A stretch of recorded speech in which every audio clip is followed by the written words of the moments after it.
샬롬, 풍성하신 하나님의 사랑과 부활하신 예수 그리스도의 능력과 은혜 그리고 성령의 충만하심이 오늘 우리 하루의 삶을 감사가 넘치는 복된 삶으로 이끌어 주시기를 기도하고 축복합니다. 함께 읽고 묵상할 말씀은 에베소서 2장 8절로부터 10절 말씀입니다. 제가 읽어봅니다.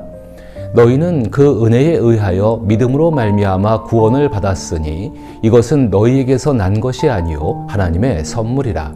행위에서 난 것이 아니니 이는 누구든지 자랑하지 못하게 함이라. 우리는 그가 만드신 바라 그리스도 예수 안에서 선한 일을 위하여 지으심을 받은 자니 이 일은 하나님이 전에 예비하사 우리로 그 가운데서 행하게 하려 하심이니라. 아멘. 저는 오늘 이 본문을 통하여서 용서하는 마음은 하나님 은혜에 보답하는 신앙이라는 것을 생각해 보고자 합니다.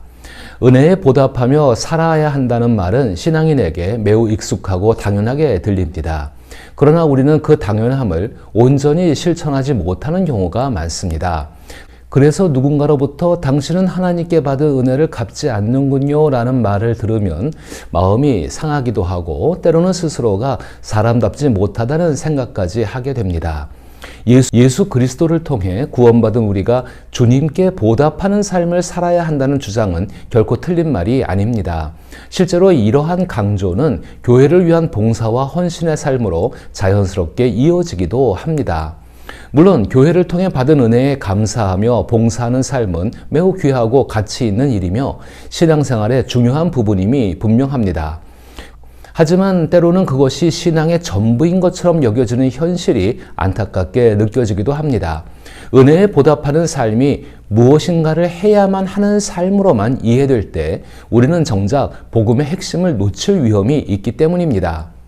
신앙의 본질은 행위에 앞서 마음에 있습니다. 그 마음의 중심에는 반드시 용서하려는 마음이 자리해야 합니다.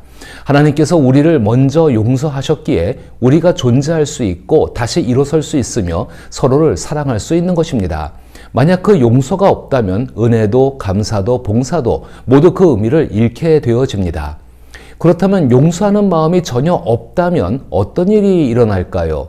용서하지 않는 마음으로 살아간다고 해서 이미 우리가 받은 구원의 선물이 사라지는 것은 아닙니다. 하지만 기억해야 할 점은 우리가 받은 구원이라는 선물이 하나님께서 예수 그리스도를 통해 우리를 용서하신 은혜에서 비롯되었다는 사실입니다. 하나님께서는 자신의 마음 깊은 곳으로부터 우리를 용서하시기 시작하였으며 그 은혜는 결코 사라지지 않습니다.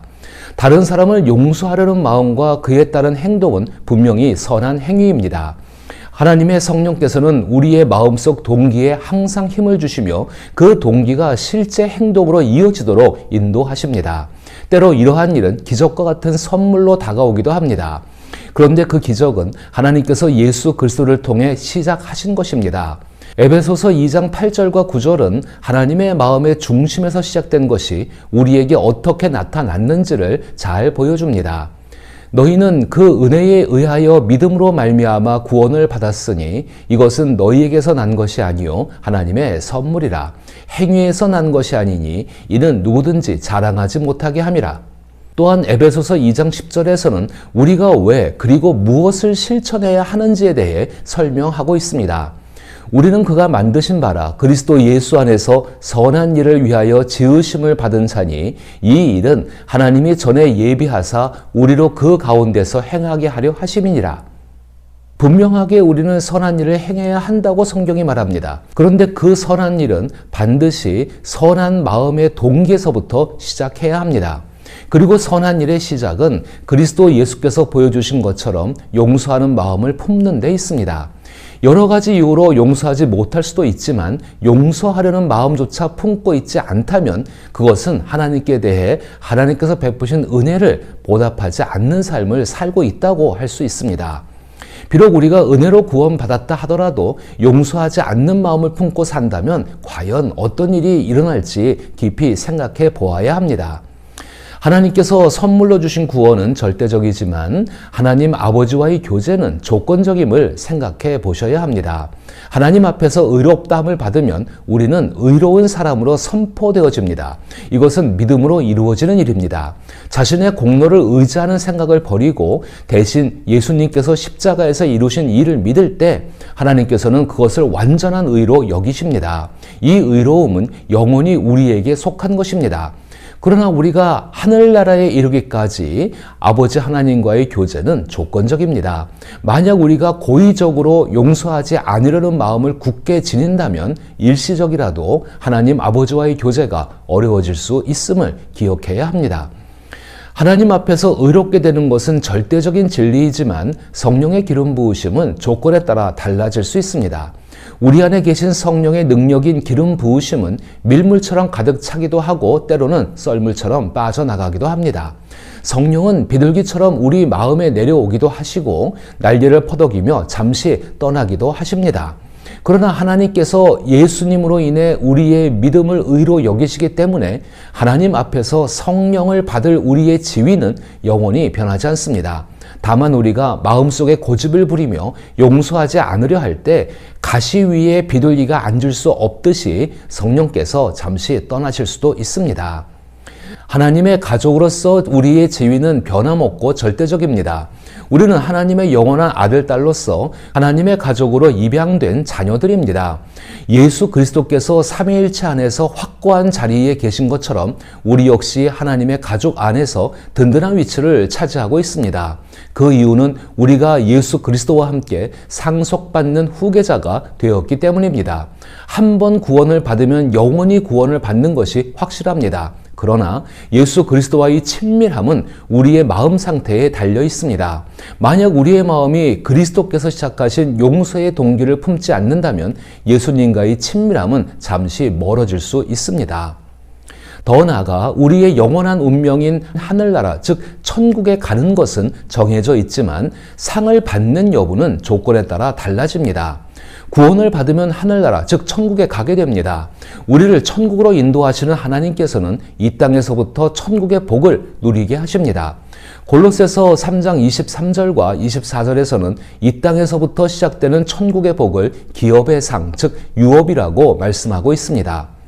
무슨 일을 하든지 마음을 다하여 주께 하듯 하고 사람에게 하듯 하지 말라. 이는 기업의 상을 주께 받을 줄 아나니 너희는 주 그리스도를 섬기느니라.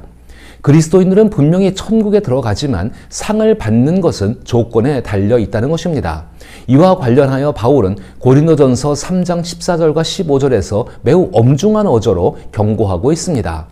만일 누구든지 그 위에 세운 공적이 그대로 있으면 상을 받고 누구든지 그 공적이 불타면 해를 받으리니 그러나 자신은 구원을 받되 불 가운데서 받은 것과 같으리라. 그 위에 세운 공적이 그대로 있으면 상을 받고 라는 표현에 주목해 보십시오. 여기서 그 위는 예수 그리스도께서 행하신 일을 의미합니다. 예수 그리스도의 행위는 하나님의 마음의 중심에서 비롯된 것입니다. 우리는 예수 그리스도께서 행하신 모든 일이 용서로부터 시작되었다는 사실을 잘 알고 있습니다. 그러기에 우리도 용서하는 마음을 품는 것이 그리스도를 닮아가는 첫걸음임을 반드시 기억해야 합니다. 예수님께서는 천국을 씨 뿌리는 사람에 비유하셨습니다. 좋은 밭에 뿌려진 씨앗은 30배, 60배, 100배의 결실을 맺는다고 말씀하셨습니다. 그리스도인은 이미 성령께서 역사하시는 좋은 밭과 같습니다. 이것은 예수 그리스도의 보혈의 공로로 이루어진 은혜입니다. 그 좋은 밭에 씨를 뿌리는 일, 즉 용서하는 마음을 갖는 것은 우리의 몫입니다. 그러나 성령께서는 용서하는 마음을 가진 우리에게 그리스도께서 이루신 완전한 용서를 풍성한 결실로 맺게 하십니다.